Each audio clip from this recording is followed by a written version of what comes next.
in Arizona. Yes, Kingman, Arizona. Making our way back across the U.S., headed for Hawaii, and left the con. If you still want to follow what they're doing, you can go to the peoplesconvoy.org. They have some updates there. And go to Child Health Defense TV or childhealthdefense.org. Look up for convoy updates, and they have some really good updates there. We'll also be posting some video a little later of some of the meeting with Senator Cruz and Senator Johnson.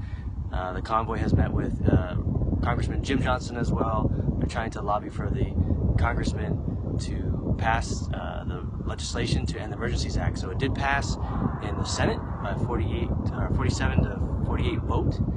But Congress still has to vote on it, and unfortunately the president has also said that he will veto it if it makes it to his desk. But they're still trying to put the pressure on because Congress really needs to be the one to pass that, even if it is vetoed.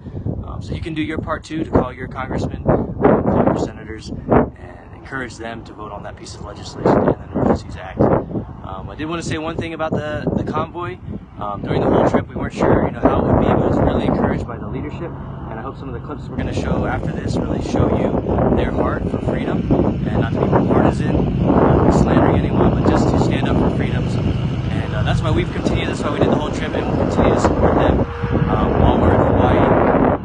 And yeah, just want to encourage you that one other thing, when we traveled across the U.S., one of the biggest things that was encouraging to us, and I think encouraging to everyone, was just to see people come out in every single state. I mean, we're out in little Arizona and New Mexico, and on the bridges there's still lots and lots of people cheering us on. There was water trucks shooting water, there's huge flags, there's guys on boom trucks, there's fire trucks. But one of the things that was most moving for me was there's two people in Arizona or out here in the desert somewhere, and usually when we're going through, I get the kids and say, hey, look, here's a bunch of people.